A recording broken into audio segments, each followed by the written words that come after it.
अल्लाह ताला के नाम से जो रहमान और रहीम है। लेक्चर नंबर 18 का आगाज़ करते हैं। अज़ीज़ तलबा, अज़ीज़ तालिबात, मेरी तरफ़ से आपको खुशामदीद।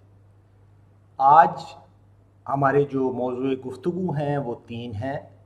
नंबर 1 सेडिमेंटेशन, नंबर 2 कोएगुलेशन और नंबर 3 फ्लोकुलेशन। गो के आप इसको पहले कवर कर चुके हैं अपनी 6th टर्म में, principles of water and waste water treatment में, लेकिन हम उस स्टेज से इस सब्जेक्ट में थोड़ा सा और मज़ीद आगे चलेंगे। तो आए चलते हैं लेक्चर नंबर 18 की तरफ बग़ैर वक्त ज़ाया किए। वाटर ट्रीटमेंट प्लांट डिज़ाइन में हमारा आज का जो टॉपिक है वो सेडिमेंटेशन है। सेडिमेंटेशन की डिफरेंट टाइप्स हैं जो आप इससे पहले अपने 6th सेमेस्टर में subject ENE 335 principles of water and waste water treatment में तफसीली तौर पर पढ़ चुके हैं। मैं यहाँ सिर्फ एक मुख्तसर सा जायज़ा लूँगा। सेडिमेंटेशन 4 टाइप्स की होती है। यहाँ मैं 2 टाइप्स का जिक्र करूँगा। पहली discrete settling. Now what is discrete settling? Discrete कहते हैं अलहदा अलहदा। डिस्क्रीट सेटलिंग में पार्टिकल्स एक दूसरे के साथ इंटरेक्ट नहीं करते, वो इंडिपेंडेंटली सेटल करते हैं और उनका साइज़ और उनकी वेलोसिटी, ये दोनों चीज़ें ड्यूरिंग सेटलिंग ये चेंज नहीं होते। यानी ना उनका साइज़ तब्दील होता है और ना उनकी सेटलिंग वेलोसिटी चेंज होती है। ऐसी सेटलिंग को डिस्क्रीट सेटलिंग कहा जाता है। दूसरी टाइप की सेटलिंग जो है वो फ्लोकुलेंट सेटलिंग है। ये इसके अगेंस्ट होती है डिस्क्रीट के। फ्लोकुलेंट कहते हैं टू मेक ग्रुप्स, तो पार्टिकल्स एक दूसरे के साथ ज्वाइन करते हैं और ना सिर्फ ड्यूरिंग सेटलिंग उनका साइज़ चेंज होता है, बल्कि साइज़ जब बड़ा होता है तो ऑब्वियसली वो हैवी होते हैं, तो उनकी वेलोसिटी भी चेंज होती है। ऐसी सेटलिंग जिसमें पार्टिकल का साइज़ और वेलोसिटी ड्यूरिंग सेटलिंग चेंज हो, उसको फ्लोकुलेंट सेटलिंग कहा जाता है। Flocculent settling it applies to sedimentation after flocculation. जब भी फ्लोकुलेशन इन्वॉल्व होगी, कोएगुलेशन और फ्लोकुलेशन, उसके बाद जो सेडिमेंट होती है वो आमतौर पे फ्लोकुलेंट सेटलिंग उसको कहा जाता है। और जब विदाउट कोएगुलेशन और फ्लोकुलेशन सेटलिंग हो तो उसको डिस्क्रीट सेटलिंग कहा जाता है। आगे चलते हैं। अब हम देखते हैं कि डिस्क्रीट सेटलिंग, इसके प्रिंसिपल्स क्या हैं। जब भी डिस्क्रीट सेटलिंग होती है, आमतौर पे अगर हम ये एज्यूम करें कि वो पार्टिकल स्फेरिकल हैं, ये सारी एजम्पशंस हैं। आमतौर पे वाटर, वेस्ट वाटर में जो पार्टिकल हैं वो ट्रूली स्फेरिकल नहीं होते, लेकिन एक मैथमेटिकल फार्मूला फिट करने के लिए कुछ एजम्पशंस की जाती हैं। अगर पार्टिकल्स स्फेरिकल हों शेप में और उनका साइज़ 0.1 मिलीमीटर से कम हो, तो वो स्टोक्स लॉ के अंडर सेटल करते हैं। स्टोक्स लॉ आप पहले पढ़ चुके हैं फ्लूइड मैकेनिक्स में भी, principles of water and waste water treatment में भी। लेकिन इसकी एक शर्त है कि ये स्टोक्स लॉ के अंडर सेटल करेंगे। ये उस वक्त स्टोक्स लॉ के अंदर सेटल करेंगे जब रेनॉल्ड्स नंबर लेस देन 1 होगा। अब हम डिस्क्रीट सेटलिंग की बात क्यों कर रहे हैं? इसलिए कर रहे हैं कि most of the particles in water and waste water treatment they settle under Stokes law, और स्टोक्स लॉ जो है वो डिस्क्रीट सेटलिंग के साथ डील करता है। स्टोक्स लॉ की 2 फॉर्म्स हो सकती हैं। एक फॉर्म उसकी एब्सोल्यूट या डायनेमिक विस्कोसिटी को लेकर होती है, जो आपके सामने इक्वेशन लिखी हुई है, V S which is the settling velocity, it is equal to 1/18 into g acceleration due to gravity, rho s mass density of the particle minus rho mass density of the liquid जो आमतौर पे water होता है, d square, d is the diameter of the particle and mu is the absolute or dynamic viscosity. लेकिन शर्त क्या है? शर्त ये है कि Reynolds number should be less than और इक्वल टू 1. ये इसकी एक फॉर्म है स्टोक्स लॉ की. स्टोक्स लॉ की जो डिफरेंट टर्म्स हैं और उनके जो यूनिट्स हैं, मैं यहाँ इसको डिफाइन कर देता हूँ. वी एस सेटलिंग वेलोसिटी है, ये सेंटीमीटर पर सेकंड में है. G is acceleration due to gravity, ये सेंटीमीटर पर सेकंड स्क्वायर में है. Mu is the absolute viscosity of the fluid जो आमतौर पे वाटर होता है, ग्राम्स पर सेंटीमीटर इनटू सेकंड में है. Rho s is the mass density of the particle, it is in grams per cubic centimeter.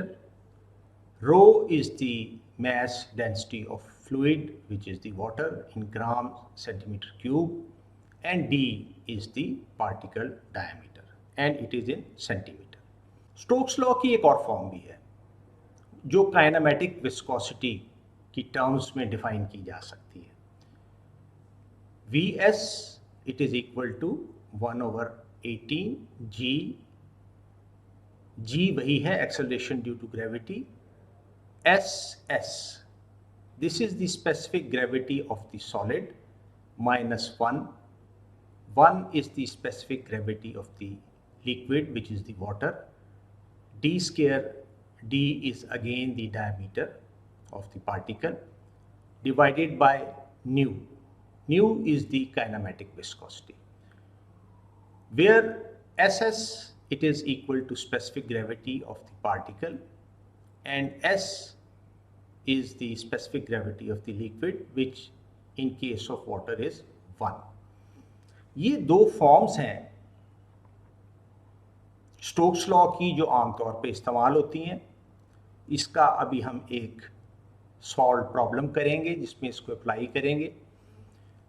Sedimentation में इसके अलावा जितनी भी चीज़ें थी, जिस तरह के डिटेंशन टाइम है, फ्लो थ्रू टाइम है, डिज़ाइन क्राइटेरिया है, सेडिमेंटेशन टैंक का इनलेट या आउटलेट की डिटेल्स हैं, उनकी शेप कैसी होती है सेडिमेंटेशन टैंक की, रेक्टेंगुलर या सर्कुलर, और उनका एक्चुअल डिज़ाइन, ये तमाम की तमाम चीज़ें हम ऑलरेडी डिस्कस कर चुके हैं, कवर कर चुके हैं waste water treatment plant design में. ये वाटर ट्रीटमेंट प्लांट डिज़ाइन में भी वही रहती हैं, इसलिए मैं इनको दोबारा डिस्कस नहीं करूँगा. हम चलते हैं एक प्रॉब्लम की तरफ. सबसे पहले मैं प्रॉब्लम स्टेटमेंट रीड आउट करता हूँ. A settling tank is designed at SOR surface overflow rate of 25 meters per day. ये सरफेस ओवरफ्लो रेट है जो अडॉप्ट किया गया उसके डिज़ाइन के लिए. Under ideal condition what particle size will be removed if kinematic viscosity it is equal to 1.2 into 10 raised to the power -2 centimeter square per second and specific gravity of the particle is 2.65. यहाँ पे हमने determine करना है कि इस surface overflow rate पे जो सबसे small size particle completely settle हो जाएगा उसका साइज़ क्या है. तो इसमें हम स्टोक्स लॉ को इस्तेमाल करेंगे. देखते हैं इसका सॉल्यूशन. सॉल्यूशन में स्टोक्स लॉ को इस्तेमाल किया और इसकी वो फॉर्म इस्तेमाल की जो काइनेमेटिक विस्कोसिटी की फॉर्म में है. Vs it is equal to surface overflow rate. Surface overflow rate हम पहले भी डिस्कस कर चुके हैं और बड़ी डिटेल में डिस्कस कर चुके हैं waste water treatment plant design में, कि surface overflow rate is actually the setting velocity of the slowest moving particle or the smallest particle which is removed in that sedimentation tank which is designed on that surface overflow rate. लिहाजा हम लिख सकते हैं कि Vs it is equal to SOR, it is equal to 25 metre per day, और अगर मैं इसको सेंटीमीटर पर सेकंड में कन्वर्ट करूं तो 0.028 सेंटीमीटर पर सेकंड। अब मैंने जो करना है वो सिर्फ ये करना है कि स्टोक्स लॉ के इस फॉर्मूला में वैल्यूज़ को प्लग इन करना है। Vs डिटरमिन की गई सेंटीमीटर पर सेकंड में, उसकी वैल्यू रख दी, 1/18 कांस्टेंट है, G की वैल्यू 981 है, स्पेसिफिक ग्रेविटी प्रॉब्लम स्टेटमेंट में दी गई है 2.65, ये पार्टिकल की स्पेसिफिक ग्रेविटी है, वाटर की स्पेसिफिक ग्रेविटी 1 है, काइनेमेटिक विस्कोसिटी की वैल्यू पुट की गई, एक ही अननोन है विच is the size of the particle.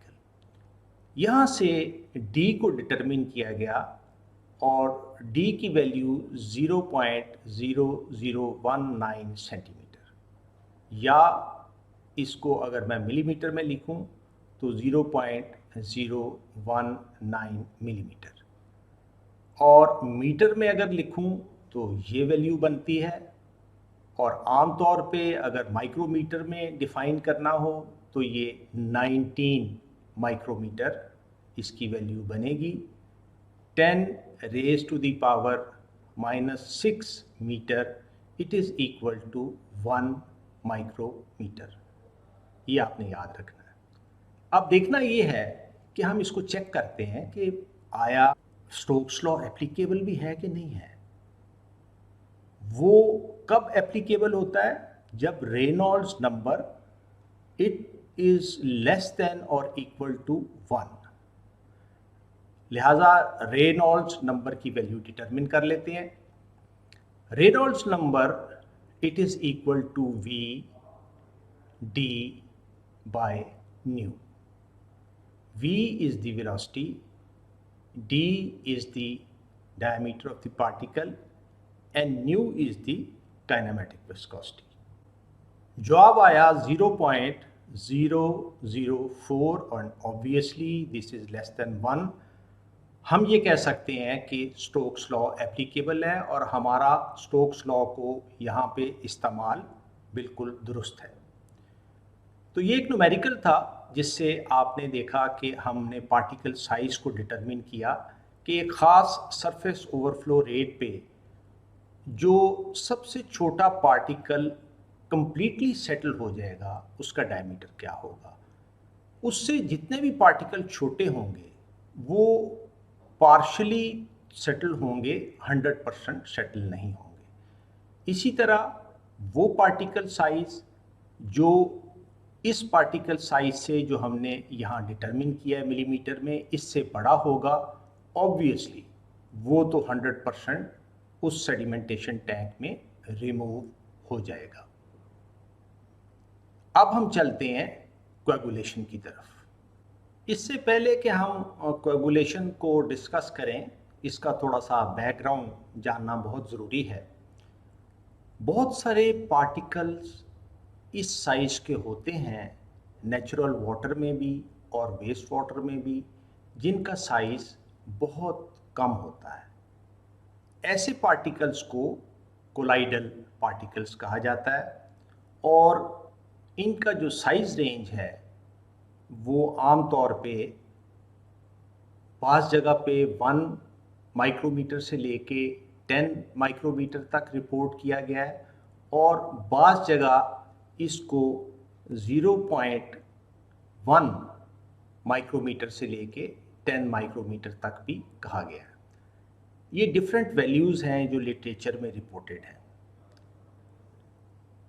There removal eight recommended या नॉर्मल सरफेस ओवरफ्लो रेट इस पे पॉसिबल नहीं होती। कोलाइडल पार्टिकल के साथ क्या मसला है?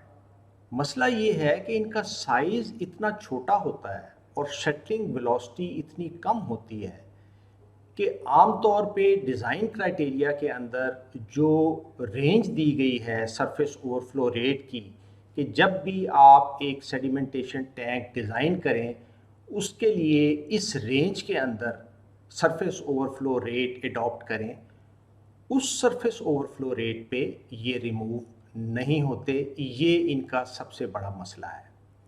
क्यों रिमूव नहीं होते, इसकी वजह हम देखते हैं। अगर आप देखें surface overflow rate, it is equal to Q/AS। जो रिकमेंडेड सरफेस ओवरफ्लो रेट है उनके अंदर जो पार्टिकल्स सेटल हो जाते हैं, क्योंकि ये उससे छोटे होते हैं, इनकी जो Vs है सेटिंग वेलोसिटी बहुत कम होती है। अगर हम इनको सेटल करवाना चाहें तो फिर हमें क्या करना पड़ेगा? हमें डिनोमिनेटर को बड़ा करना पड़ेगा। जब डिनोमिनेटर बड़ा होगा तो Vs की वैल्यू कम होगी, और जब Vs की वैल्यू कम होगी तो कम सेटलिंग वेलोसिटी यानी छोटे पार्टिकल्स भी बैठ जाएंगे।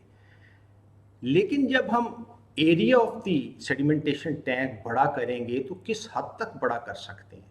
अगर बहुत बड़ा टैंक बना देंगे जिसमें हम चाहें कि छोटे से छोटा पार्टिकल भी सेटल हो जाए, तो उसका एरिया रिक्वायरमेंट बहुत बढ़ जाएगी, उसकी कॉस्ट बहुत बढ़ जाएगी। ये एक रुकावट आ जाती है कि हम बहुत बड़े साइज़ का सेडिमेंटेशन टैंक डिज़ाइन नहीं कर सकते जिसमें कि कोलाइडल पार्टिकल्स भी सेटल हो जाए। एक और इशू जो कोलाइडल पार्टिकल के साथ होता है वो उन पे नेगेटिव चार्ज आमतौर पे देखा गया है कि जो नेचुरल वाटर्स के अंदर कोलाइडल पार्टिकल्स होते हैं उसके ऊपर नेगेटिव चार्ज होता है। ये नेगेटिव चार्ज एक हिंड्रेंस है कि ये दूसरे पार्टिकल के साथ कनेक्ट करें और कनेक्ट करके बड़ा पार्टिकल बनाएं, और फिर अपने ज़्यादा वेट की वजह से नॉर्मल या रिकमेंडेड सरफेस ओवरफ्लो रेट पे सेटल हो जाए। दूसरी प्रॉब्लम कोलाइडल पार्टिकल्स की ये होती है। मैं समराइज करता हूँ। कोलाइडल पार्टिकल्स वो पार्टिकल्स हैं जिनका साइज़ बहुत छोटा है, आमतौर पे 0.1 माइक्रोमीटर से लेके 10 माइक्रोमीटर तक साइज़ का जो पार्टिकल है उसको कोलाइडल पार्टिकल कहते हैं। इनके साथ दो इश्यूज़ हैं। ये बहुत छोटे होने की वजह से इनकी सेटिंग वेलोसिटी बहुत कम होती है। ये नॉर्मल या रिकमेंडेड सरफेस ओवरफ्लो रेट पे, जो आमतौर पे सेडिमेंटेशन टैंक के लिए डिज़ाइन क्राइटेरिया के अंदर दिया गया होता है, उस पे सेटल नहीं होते अपने छोटे साइज़ की वजह से। दूसरा इशू है नेगेटिव चार्ज। इनके ऊपर एक नेगेटिव चार्ज होता है, लिहाजा ये दूसरे पार्टिकल के साथ कनेक्ट नहीं कर पाते। जो कोलाइडल पार्टिकल्स हैं ये एक दूसरे को रिपेल करते हैं, और जब कनेक्ट नहीं हो पाते और बड़ा पार्टिकल नहीं बना पाते, इनका वेट ज़्यादा नहीं हो पाता, तो फिर भी सेटल नहीं हो पाते। तो इसका मतलब ये है कि ये दो इश्यूज़ हैं जिनकी वजह से कोलाइडल पार्टिकल रिकमेंडेड या नॉर्मल सरफेस ओवरफ्लो रेट पे नहीं सेटल हो सकते। अब इसका सलूशन क्या है? आए हम चलते हैं इसके सलूशन की तरफ कि कोलाइडल पार्टिकल को अगर हम सेटल करवाना चाहते हैं नॉर्मल सरफेस ओवरफ्लो रेट पे, तो इसके लिए हमें क्या करना पड़ेगा। इसके लिए हमें दो काम करने पड़ेंगे। वो दो काम कौन से हैं? पहला काम, न्यूट्रलाइज द नेगेटिव चार्ज। इनके नेगेटिव चार्ज को न्यूट्रलाइज करना पड़ेगा, और ये काम हम कोएगुलेशन प्रोसेस के थ्रू करते हैं। दूसरा काम, provide such conditions and environment so that the colloidal particle they come into contact with each other to form bigger particles. which may settle under normal और recommended surface overflow rates। और ये काम हम करते हैं फ्लोकुलेशन के ज़रिए। तो चलते हैं हम कोएगुलेशन की तरफ। सबसे पहले हम देखते हैं कि इसकी डेफिनेशन क्या है। In water and waste water treatment, coagulation is a chemical technique to neutralize the negative charge of the colloidal particles। ये जो चार्ज न्यूट्रलाइजेशन है इसको डिस्टेबलाइजेशन ऑफ द पार्टिकल्स भी कहा जाता है। स्टेबलाइज पार्टिकल क्या होता है? जो सेटल नहीं हो रहा, और उसको डिस्टेबलाइज करना क्या है कि चार्ज को न्यूट्रलाइज कर देना, फिर बड़ा पार्टिकल बनना और फिर बैठ जाना। इसलिए लिटरेचर में बाज़ जगह डिस्टेबलाइजेशन का लफ्ज़ भी इस्तेमाल हुआ है। हम जो लफ्ज़ इस्तेमाल कर रहे हैं वो न्यूट्रलाइजेशन ऑफ चार्ज का है, दोनों ही ठीक है। आइए देखते हैं कि कोएगुलेंट्स कितनी टाइप के होते हैं। कोएगुलेंट दो टाइप के हो सकते हैं। पहली टाइप है मेटेलिक सॉल्ट्स। मेटेलिक सॉल्ट्स में सबसे पहले एलम। एलम का फार्मूला आपके सामने दिया गया है। ये aluminium sulphate with 18 water molecules होता है। हर कोएगुलेंट एक ख़ास रेंज के अंदर, पीएच रेंज के अंदर बेस्ट परफॉर्मेंस देता है। लिहाजा मैंने हर कोएगुलेंट के सामने वो पीएच रेंज लिख दी है जिसमें वो बेस्ट परफॉर्म करता है। एलम अगर वाटर की पीएच 4 से लेके 7 हो तो उसके अंदर इसकी परफॉर्मेंस बहुत अच्छी होती है। फेरस सल्फेट FeSO4 अगर पानी या वेस्ट वाटर जिसकी पीएच 8.5 या इससे अबव हो उसके लिए ये बेस्ट परफॉर्मेंस देता है। फेरिक क्लोराइड FeCl3 ये दो रेंज के अंदर बेस्ट परफॉर्म करता है, 3.6 से लेके 6.5 तक, या अगर पीएच 8.5 से ऊपर हो। चौथा मेटेलिक सॉल्ट जो एज ए कोएगुलेंट यूज़ होता है वो फेरिक सल्फेट है, Fe2SO4 थ्राइस। ये भी दो रेंज के अंदर काम करता है, 3.5 से लेके 7 तक भी ये अच्छा परफॉर्म करता है, और अगर 9 से ज़्यादा हो तब भी ये अच्छा परफॉर्म करता है। हम क्योंकि पब्लिक वाटर सप्लाईज की बात कर रहे हैं और फोकस सारा का सारा उधर है कि सरफेस वाटर को पब्लिक वाटर सप्लाई के लिए ट्रीट करके देना है। याद रखिए, alum is the most widely used coagulant for public और म्यूनिसिपल वाटर सप्लाईज। अब यकीनन आपके जहन में ये सवाल आया होगा कि ऐसा क्यों है, एलम ही क्यों, बाकी 3 कोएगुलेंट्स और भी हैं। इसकी सबसे बड़ी वजह ये है कि आमतौर पे जो नेचुरल वाटर्स होते हैं उनकी पीएच की रेंज 6 से लेके 7 तक वेरी करती है। क्योंकि ये इसमें बेस्ट परफॉर्म करता है इसलिए आमतौर पे इसको यूज़ किया जाता है, और एक वजह इसकी कॉस्ट भी है जो कि दूसरे कोएगुलेंट्स के मुकाबले में कम होती है। तो ये दो वजूहात हैं जिसकी बिना पर एलम पब्लिक या म्यूनिसिपल वाटर सप्लाई के लिए सबसे ज़्यादा यूज़ होने वाला कोएगुलेंट है। बाकी कोएगुलेंट आमतौर पे उनका यूज़ लिमिटेड होता है और वो इंडस्ट्रीज़ में इस्तेमाल होते हैं। आपने देखा होगा कि कुछ इंडस्ट्रीज़ में पीएच बहुत हाई होती है उनके वेस्ट वाटर में, उसमें आप फेरिक सल्फेट को भी इस्तेमाल कर सकते हैं, और ख़ास तौर पे अगर फेरिक सल्फेट 9 से भी ऊपर किसी वेस्ट वाटर की पीएच है जो कि आमतौर पे नेचुरल वाटर्स की नहीं होती। इंडस्ट्रियल में वेस्ट वाटर में आपने देखा है, ख़ास तौर पे टेक्सटाइल वेस्ट वाटर में बड़ी हाई पीएच थी, वहाँ अगर कोई कोएगुलेंट यूज़ करना चाह रहे हैं आप तो वो फेरिक सल्फेट होता है। ये 3 कोएगुलेंट आमतौर पे इंडस्ट्रियल वेस्ट वाटर के लिए यूज़ होते हैं, और एलम जो है वो म्यूनिसिपल वाटर सप्लाई की ट्रीटमेंट के लिए यूज़ होता है। लेकिन ये ज़रूरी नहीं है कि आप एलम को इंडस्ट्री में यूज़ नहीं कर सकते। एलम बाज़ औक़ात इंडस्ट्रीज़ में भी यूज़ होता है। ये तो थी कोएगुलेंट्स की पहली किस्म, जिनको हम मेटेलिक सॉल्ट्स कहते हैं। कोएगुलेंट्स की एक और किस्म भी है, इसको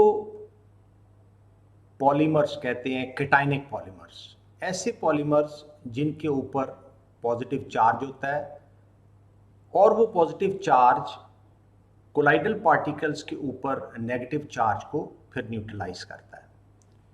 केटाइनिक polymers they are preferred over metallic salts, specially in waste water treatment. मैं आपको ये बताना चाह रहा हूँ कि अब बहुत ज़्यादा रिवाज होता जा रहा है वेस्ट वाटर ट्रीटमेंट में भी कोएगुलेशन और फ्लैकुलेशन को यूज़ करने का, क्योंकि इससे एनहांस्ड रिमूवल हो जाती है ना सिर्फ पर्टिकुलेट मैटर की बल्कि बीओटी की भी। इसलिए बेशुमार जगह पे अब कोएगुलेंट्स को वेस्ट वाटर ट्रीटमेंट में भी यूज़ किया जा रहा है। तो केटाइनिक पॉलीमर्स को वेस्ट वाटर ट्रीटमेंट में बहुत ज़्यादा इस्तेमाल आजकल मुख्तलिफ जगह पे किया जा रहा है। Fewer application in water treatment, अलबत्ता केटाइनिक पॉलीमर्स की जो एप्लीकेशन है वाटर ट्रीटमेंट के अंदर वो अभी बड़ी लिमिटेड है, और इसकी वजह क्या है कि enough data on their health impact is not yet available.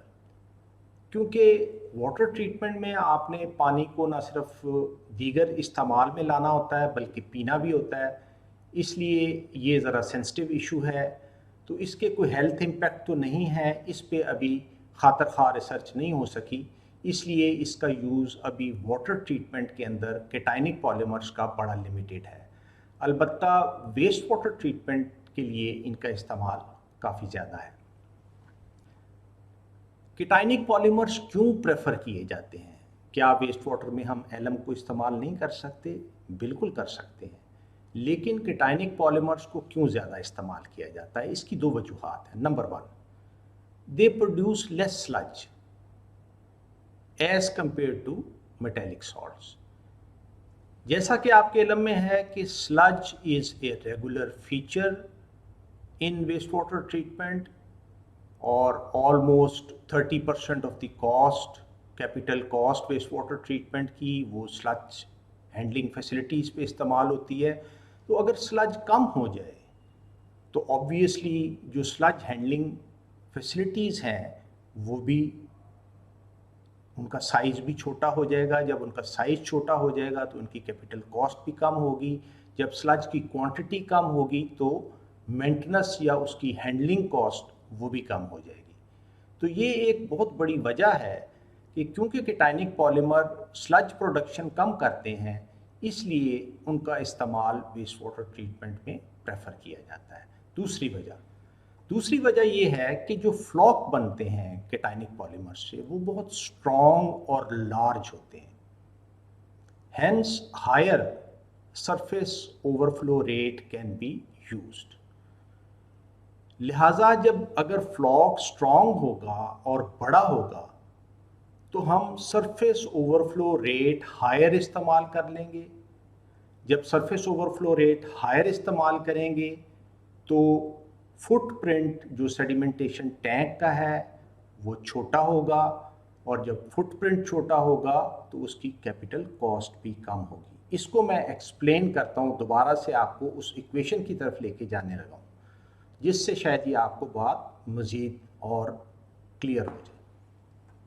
ये आ गया मैं उस इक्वेशन की तरफ जिसका मैं अभी आपसे जिक्र कर रहा था। इसको ज़रा अगर आप गौर से देखें, तवज्जो से देखें, अगर फ्लॉक लार्जर और स्ट्रॉन्गर होंगे इसका मतलब है वो तेज़ी से बैठेंगे। तेज़ी से बैठने का मतलब ये है कि सरफेस ओवरफ्लो रेट या सेटलिंग वेलोसिटी ज़्यादा होगी। लिहाजा इस सूरत में जब एस आप निकाल रहे हैं, area of the sedimentation tank, तो आप SOR को डिनोमिनेटर में ले आते हैं। अगर डिनोमिनेटर बड़ा होगा तो एस की क्या वैल्यू निकलेगी? कम निकलेगी। एस की वैल्यू अगर कम निकलेगी तो इसका क्या मतलब है? फुटप्रिंट छोटा होगा, साइज छोटा होगा। सेडिमेंटेशन टैंक का साइज छोटा होगा तो कॉस्ट कम होगी। तो दूसरा फ़ायदा केटाइनिक पॉलीमर्स का ये भी है कि आप larger surface overflow rate use करते हुए cost of primary sedimentation tank कम कर सकते हैं, क्योंकि एरिया रिक्वायरमेंट कम हो जाएगी। वापस चलते हैं वहाँ से जहाँ से हमने छोड़ा था। नेक्स्ट क्वेश्चन ये हो सकता है कि केटाइनिक पॉलीमर की डोज कितनी होनी चाहिए। केटाइनिक पॉलीमर की डोज निकालने के लिए बिल्कुल जिस तरह आप एलम की ऑप्टिमम डोज निकालते हैं, जार टेस्ट अपरेटस को यूज़ किया जाता है। और केटाइनिक पॉलीमर्स को ख़रीदने के लिए दो पैरामीटर्स इस्तेमाल होते हैं। एक, आप उसका मॉलिक्यूलर वेट बताते हैं और वो मिलियन डॉल्टन्स में डिफ़ाइन होता है। दूसरा जो पैरामीटर है चार्ज डेंसिटी, ये परसेंटेज में होती है। इन दो चीज़ों की बेसिस पे आप अपना केटाइनिक पॉलीमर ऑर्डर करते हैं। होता क्या है कि आप डिफरेंट मॉलिक्यूलर वेट और डिफरेंट चार्ज डेंसिटीज़ के केटाइनिक पॉलीमर्स लेते हैं और जार टेस्ट के ज़रिए ये देखते हैं कि कौन सा मॉलिक्यूलर वेट और कौन सी चार्ज डेंसिटी बेस्ट परफॉर्मेंस या मैक्सिमम रिमूवल देते हैं पार्टिकल्स की। और ये डिटरमिन करने के बाद फिर आप उस पॉलीमर को ऑर्डर करते हैं और जिस भी वेंडर से लेते हैं आप उसको बताते हैं कि मुझे ये मॉलिक्यूलर वेट और ये चार्ज डेंसिटी का पॉलीमर चाहिए। डोज की डिटर्मिनेशन, बेस्ट मॉलिक्यूलर वेट और appropriate charge density, all these things they are determined through jar test। ये तो बात थी मेटेलिक सॉल्ट्स की और केटाइनिक पॉलीमर्स की, जो कि एज ए कोएगुलेंट यूज़ हो सकते हैं। एक और तरीका भी है कि आप मेटेलिक सॉल्ट और पॉलीमर्स को कंबाइन कर दें। ऐसी सूरत हाल में जो कोएगुलेंट एक्ट करता है वो मेटेलिक सॉल्ट एक्ट करता है, वो चार्ज को न्यूट्रलाइज करता है, और पॉलीमर जो है वो as a coagulant aid use होता है। वो बिगर और स्ट्रॉन्गर फ्लॉक्स बनाने के लिए इस्तेमाल होता है। तो बाज़ जगह पे ये देखा गया है कि इनका कम्बिनेशन भी इस्तेमाल किया जाता है। और ये किस पर्पस के लिए इस्तेमाल होता है मेटेलिक सॉल्ट? वो चार्ज न्यूट्रलाइज करने के लिए, और पॉलीमर जो है उसको उस सूरत में कोएगुलेंट एड कहा जाता है। वो स्ट्रॉन्गर और बिगर फ्लॉक बनाने के लिए इस्तेमाल होता है। तो ये डिपेंड करता है और ऑब्वियसली ये एक्सटेंसिव टेस्टिंग के बाद ये डिसाइड किया जाता है। अब मैं कुछ जिक्र करूंगा कि जो स्टेप्स इन्वॉल्व होते हैं कोएगुलेशन में वो कौन कौन से हैं। Actually coagulation is a very complex process और इसमें जो रिएक्शंस होते हैं वो बड़े पेचीदा और बड़े न्यूमरस होते हैं। लेकिन हम चीज़ों को सिंप्लीफाई करेंगे और एलम के हवाले से हम देखेंगे कि कोएगुलेशन में कौन कौन से स्टेप आते हैं। अगर हम सिंप्लीफाई करें तो हम इसको 3 स्टेप्स में कोएगुलेशन प्रोसेस को डिवाइड कर सकते हैं। नंबर 1, पहला step, alum with 18 water molecules, alum with 18 water molecule, it dissociate in water to form aluminium ion and sulfate ion। ये है पहला स्टेप। तो एल्युमिनियम को जब पानी में डालते हैं तो एल्युमिनियम आयन और सल्फेट आयन बनते हैं। एल्युमिनियम आयन क्योंकि इन पे पॉजिटिव चार्ज होता है, ये नेगेटिवली चार्ज कोलाइड्स के नेगेटिव चार्ज को न्यूट्रलाइज कर देते हैं। तो ये एक ग्राफिकल रिप्रेजेंटेशन आपके सामने है। एल्युमिनियम, इसका चार्ज पॉजिटिव है, ये कोलाइड्स हैं। ये जो छोटी छोटी लाइनें आपको नज़र आ रही हैं ये नेगेटिव चार्ज को शो कर रही हैं। तो एल्युमिनियम जब कोलाइड्स के साथ रिएक्ट करता है तो कोलाइड्स के ऊपर से जो नेगेटिव चार्ज है वो ख़त्म हो जाता है। ये है पहला स्टेप। आफ्टर न्यूट्रलाइजेशन, जब न्यूट्रलाइजेशन हो जाती है then van der Waals forces can come into operation. Van der Waals forces क्या हैं? कोई भी दो जिस्म एक दूसरे को अट्रैक्ट करते हैं ग्रेविटेशनल फोर्स के थ्रू, इसको वैन डर वाल फोर्सेस कहा जाता है। दूसरे स्टेप में हाइड्रोलिसिस होता है एलम का, और एक जेल लाइक स्ट्रक्चर जिसको एल्युमिनियम हाइड्रोक्साइड कहा जाता है वो बनता है। इसकी इक्वेशन आपके सामने है। एलम ये पानी के अंदर मिक्स हुआ, दो एल्युमिनियम हाइड्रोक्साइड, इसको मैंने रेड कलर दिया है, ये जेल लाइक स्ट्रक्चर है, 3 सल्फेट आयन है, 18 वाटर मॉलिक्यूल्स हैं और 6 हाइड्रोजन आयन है, इसको भी मैंने रेड कलर दिया है। ये मैं आपको बाद में भी बताता हूँ क्यों दिया मैंने इसमें। ये है दूसरा स्टेप, हाइड्रोलिसिस ऑफ एलम और formation of gel like structure, और ये जो जेल लाइक स्ट्रक्चर है ये एल्युमिनियम हाइड्रोक्साइड है। तीसरे स्टेप पे एल्युमिनियम हाइड्रोक्साइड एक वाइट कलर की जेल होती है, ये एड्जॉर्ब कर लेती है सल्फेट आयन को। एड्जॉर्प्शन कहते हैं सरफेस के ऊपर स्टिक कर जाना, ये सरफेस फिनोमिना है एड्जॉर्प्शन। एब्जॉर्ब मीन्स अंदर तक पेनिट्रेट कर जाना, एडजॉर्ब मीन्स सरफेस के ऊपर स्टिक कर जाना। It is a surface phenomena.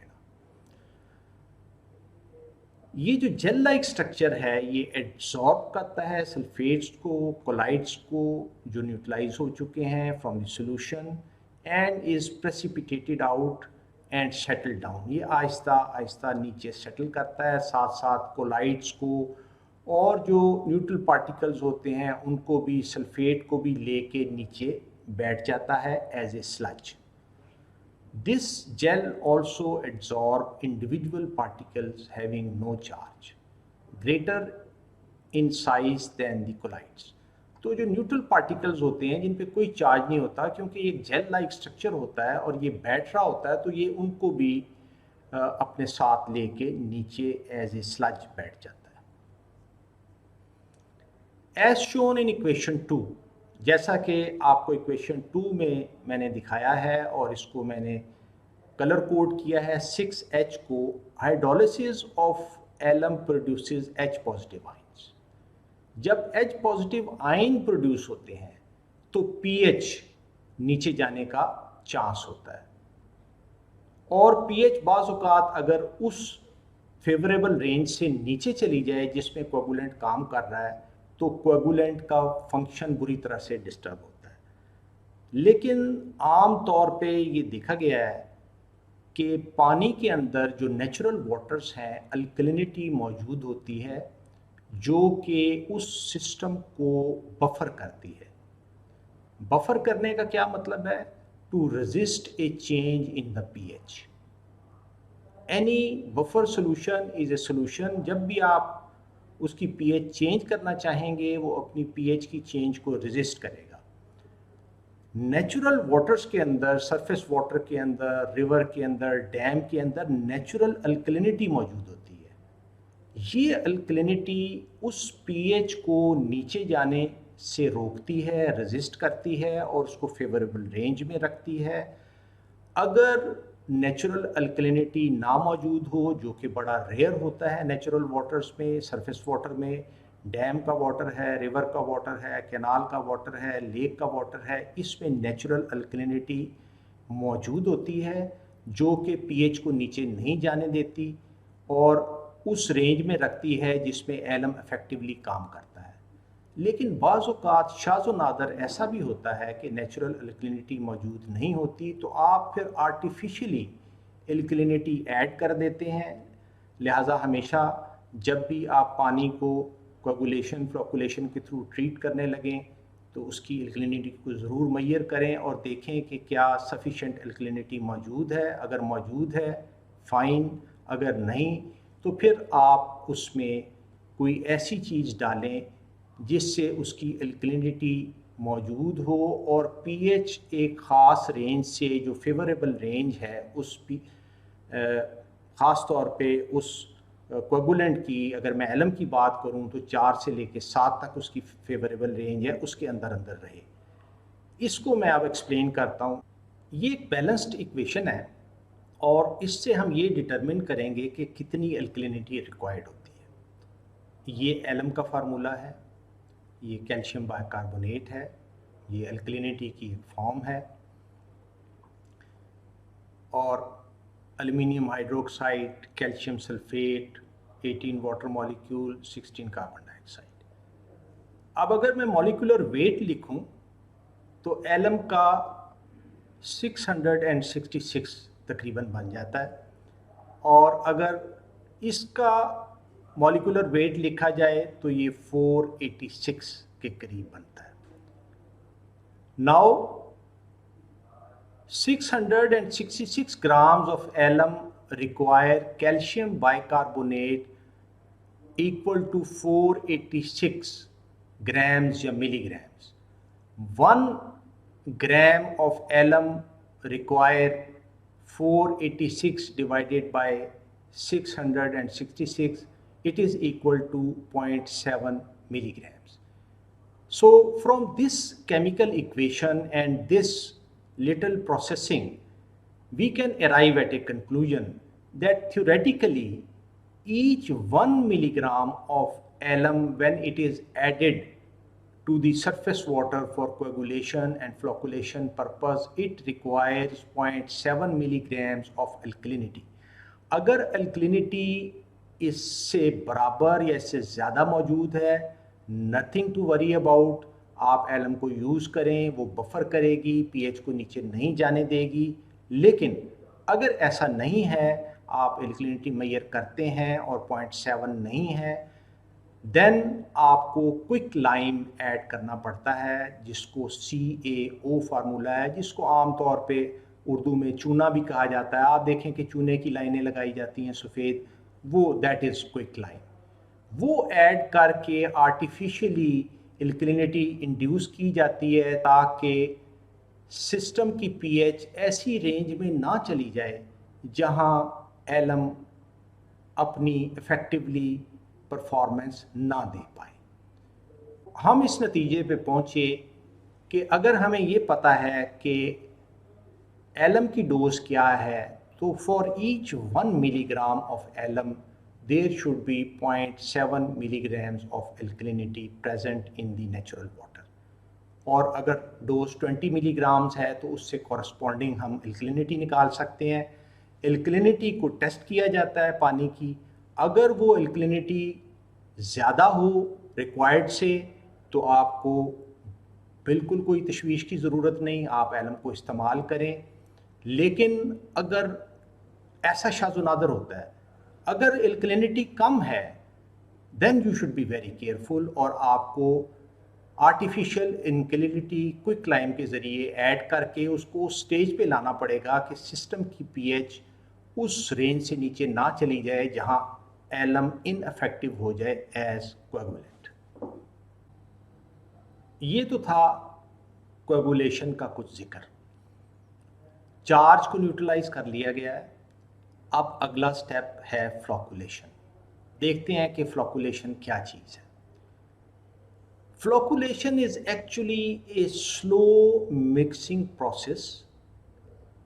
इस स्लो मिक्सिंग से हम पार्टिकल्स को एक दूसरे के साथ कांटेक्ट करने का एनवायरनमेंट प्रोवाइड करते हैं। वो एक दूसरे से कांटेक्ट करते हैं और कांटेक्ट करके वो फ्लॉकुलेट करते हैं, एक दूसरे के साथ एग्लोमरेट करते हैं, स्टिक कर जाते हैं और बड़ा पार्टिकल्स बनाते हैं, और वो इतना बड़ा होता है जो नॉर्मल या रिकमेंडेड सरफेस ओवरफ्लो रेट पे नीचे सेडिमेंटेशन टैंक के सेटल हो जाता है। It is a slow mixing process during which destabilized particles get a chance to contact each other and form bigger particles. Later, these settle in the sedimentation tank at recommended or normal surface overflow rate जो design criteria में दिए गए हैं। The process may take 20 to 60 minutes. Optimum duration is determined by jar test. तो optimum duration फिर jar test से determine की जाती है। डिफरेंट फ्लॉकुलेशन टाइम पे टेस्ट किया जाता है, जहाँ रिमूवल मैक्सिमम हो पार्टिकल्स की, वो ऑप्टिमम टाइम होता है। अब देखना ये है कि ये डेफिनेशंस तो हमने पढ़ ली, कोगुलेशन ये केमिकल प्रोसेस है डिस्टेबलाइज करने का। फ्लोकुलेशन एक ऐसा प्रोसेस है जिसमें हमने पार्टिकल्स को चांस देना है कि वो एक दूसरे के साथ कांटेक्ट करें और बड़े पार्टिकल्स बनाएं। लेकिन इसको एक्चुअल ट्रीटमेंट प्लांट में एडमिनिस्टर किस तरह किया जाता है, परफॉर्म किस तरह किया जाता है, इम्प्लीमेंट किस तरह किया जाता है, वो आपके सामने ये फिगर एक्सप्लेन कर रही है। ये एक छोटा कंटेनर होता है, इस कंटेनर में एक प्रोपेलर पंखा लगा होता है। QC आप C से कोगुलेंट डेजिग्नेट कर रहा है, सबस्क्रिप्ट C जो है कोगुलेंट की डोज यहाँ देते हैं, ये इम्पेलर उसको मिक्स करता है और यहाँ पे कोगुलेशन प्रोसेस परफॉर्म होता है। इसको हम रैपिड मिक्सिंग कहते हैं। रैपिड मिक्सिंग एक्चुअल प्लांट में जब हम जाते हैं तो उसको रैपिड मिक्स या फ्लैश मिक्सिंग कहा जाता है। कोगुलेंट को मिक्स करने के बाद एक बड़े कंटेनर में लाया जाता है, इसको फ्लोकुलेटर कहा जाता है। फ्लोकुलेशन में फिर जेंटल मिक्सिंग की जाती है। जेंटल मिक्सिंग से पार्टिकल एक दूसरे के साथ कांटेक्ट में आते हैं, वो एग्रीगेट करते हैं, बड़े पार्टिकल बनाते हैं और इस फ्लोकुलेटर के बाद सेडिमेंटेशन टैंक होता है जिसमें फिर वो नॉर्मल या रिकमेंडेड सरफेस ओवरफ्लो रेट पे सेटल डाउन कर जाते हैं। आमतौर पे पैडल मिक्सर्स को इस्तेमाल किया जाता है रैपिड मिक्स यूनिट में भी और स्लो मिक्स यूनिट में भी, और रैपिड मिक्सिंग को फ्लैश मिक्सिंग भी बास जगह लिटरेचर में लिखा गया है। अब हम चलते हैं कि अगर हमने एक रैपिड मिक्स यूनिट डिज़ाइन करना है या एक स्लो मिक्स यूनिट डिज़ाइन करना है जिसको मैं फ्लोकुलेटर भी कह सकता हूँ, तो उसका डिज़ाइन क्राइटेरिया क्या होगा, किन किन पैरामीटर्स को लेकर हम उसको डिज़ाइन करेंगे। Coagulant liquid stock solutions are usually prepared. Coagulant कभी भी ड्राई नहीं डाला जाता, याद रखें, जहन में रखिएगा। उसको हमेशा लिक्विड स्टॉक सॉल्यूशन बना लिया जाता है। लिक्विड स्टॉक सॉल्यूशन की एडमिनिस्ट्रेशन बड़ी आसान होती है। दे डिस्पर्स इजीली एंड क्विकली। वो डिस्पर्स और मिक्सिंग उनकी बड़ी जल्दी हो जाती है, इसलिए लिक्विड स्टॉक सॉल्यूशन ज़्यादा बेहतर रहता है। बजाय इसके कि आप ड्राई एलम डाल दें, पाउडर डाल दें, आप उसका एक स्टॉक सॉल्यूशन बना लें और फिर उसको ऐड करें रैपिड मिक्स यूनिट में। Major design parameter used are as under. Rapid mix unit के लिए जो डिटेंशन टाइम है वो 30 to 60 सेकेंड्स है। स्पीड ऑफ पैडल रोटेशन ये 150 से लेके 1500 RPM तक है। पावर रिक्वायर्ड, इसके लिए जो पावर की रिक्वायरमेंट्स हैं वो 2 से लेके 5 kilowatt per cubic metre of water per minute, और अगर मैं दूसरे यूनिट्स पे लूँ तो 1 to 2 हॉर्स पावर पर क्यूबिक फीट पर सेकेंड। ये पावर रिक्वायरमेंट्स हैं रैपिड मिक्स यूनिट के लिए। वेलोसिटी ग्रेडियंट 300 to 500 पर सेकेंड। अब ये एक नई टर्म यहाँ पे आ गई है वेलोसिटी ग्रेडियंट, इसको मैं आगे चल के तफसील से डिफ़ाइन करूँगा, थोड़ी देर आप इंतज़ार कीजिए। आगे चलते हैं। डिज़ाइन क्राइटेरिया ऑफ फ्लोकुलेटर, जो स्लो मिक्सिंग यूनिट है या जेंटल मिक्सिंग यूनिट है जहाँ पे पार्टिकल्स कांटेक्ट करके बड़े पार्टिकल्स बनाते हैं, उसका डिज़ाइन क्राइटेरिया क्या है। नंबर 1 वेलोसिटी ग्रेडियंट 10 से लेके 100 पर सेकेंड तक, और टिपिकल वैल्यू 25 से लेके 65 पर सेकेंड तक, और डिटेंशन टाइम उसका 15 से लेके 30 मिनट तक हो सकता है। वेलोसिटी ग्रेडियंट ये एक इम्पॉर्टेंट कॉन्सेप्ट है, और ये कॉन्सेप्ट सबसे पहले केम्प ने 1940 में पेश किया।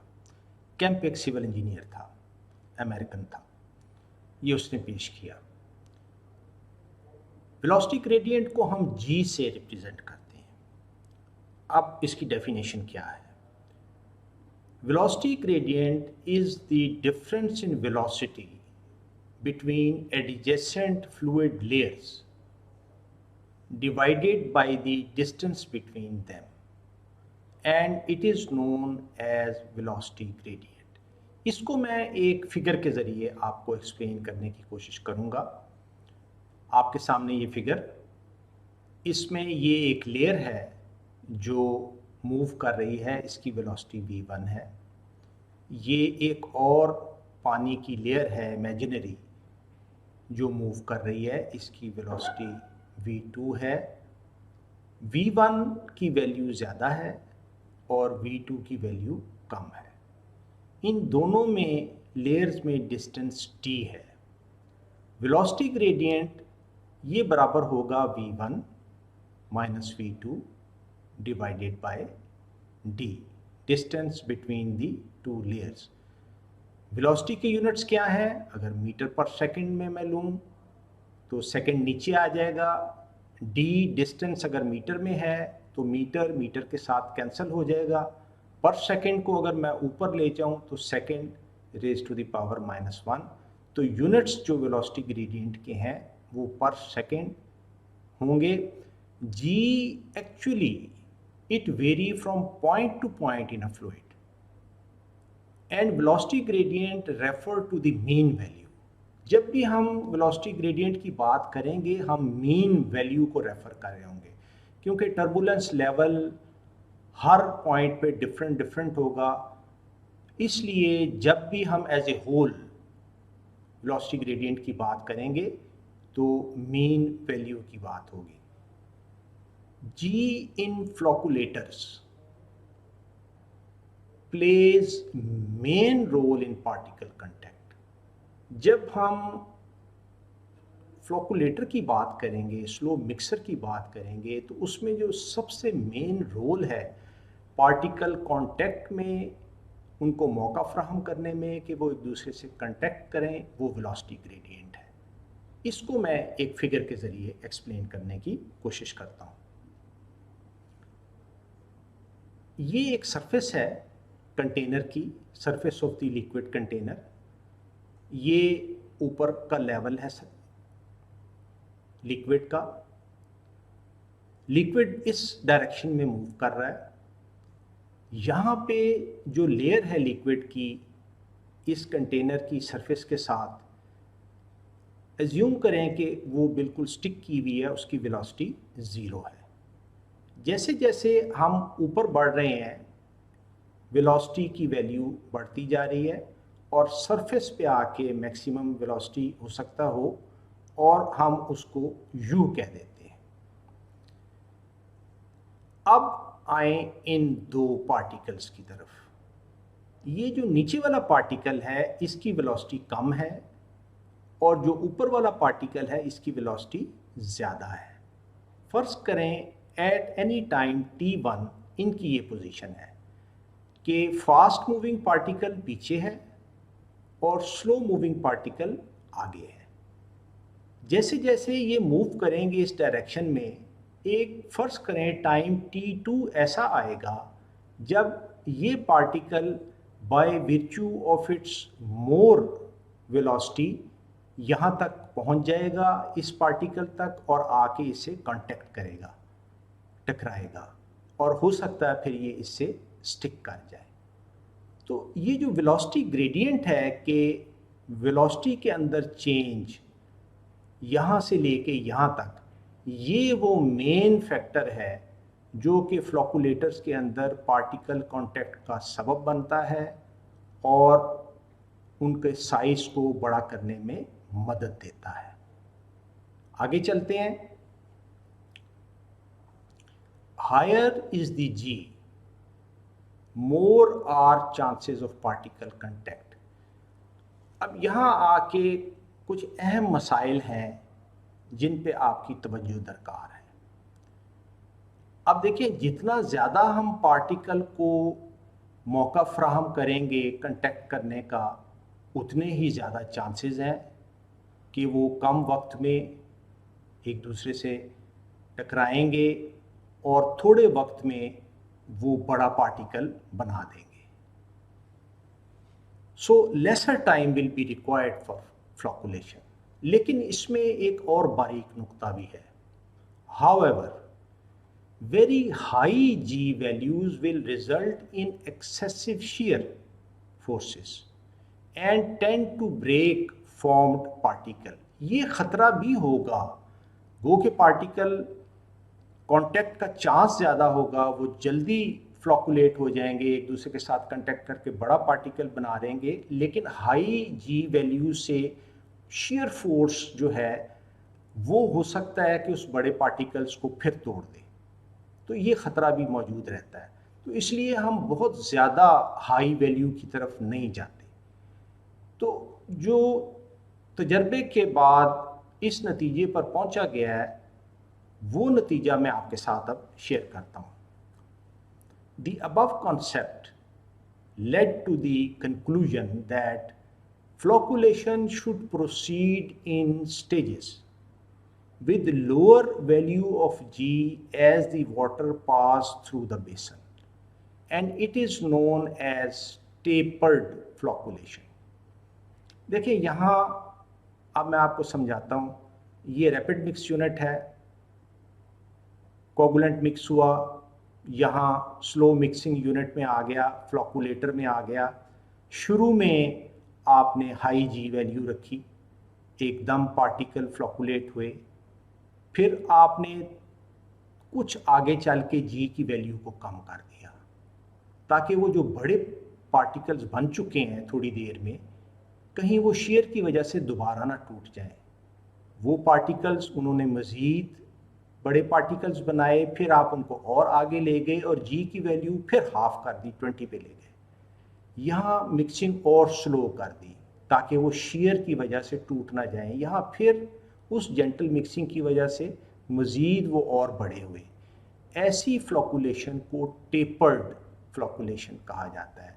जी की वैल्यू शुरू के कंपार्टमेंट में हाई और फिर आहिस्ता आहिस्ता उसको नीचे ले आया जाता है ताकि शेयर की वजह से वो पार्टिकल जो एक बार बन चुके हैं वो दोबारा से छोटे पार्टिकल में तकसीम ना हो जाए।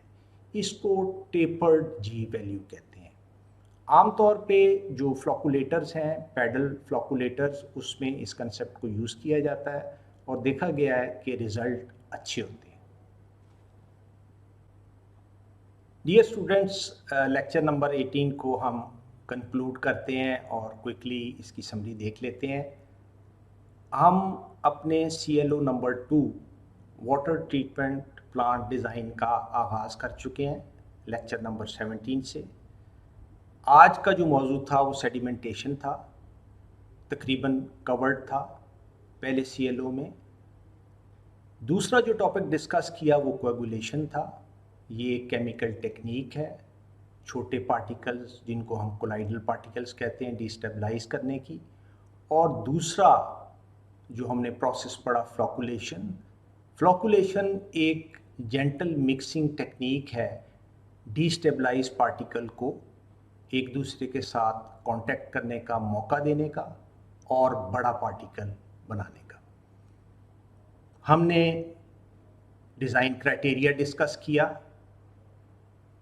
रैपिड मिक्स यूनिट का, जिसमें कि कोएगुलेशन होती है actual waste water treatment plant में, और फ्लॉकुलेटर का जिसमें फ्लॉकुलेशन होती है actual waste water treatment plant में। इनका डिज़ाइन क्राइटेरिया डिस्कस किया गया और साथ ही साथ जो वेलोसिटी ग्रेडियंट का कॉन्सेप्ट कैंप ने 1940 में दिया था उसको भी हमने ब्रीफली डिस्कस किया।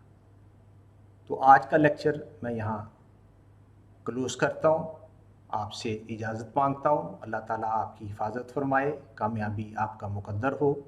अल्लाह ताला दीन और दुनिया की फलाह आपको नसीब फरमाए। अस्सलामु अलैकुम व रहमतुल्लाह।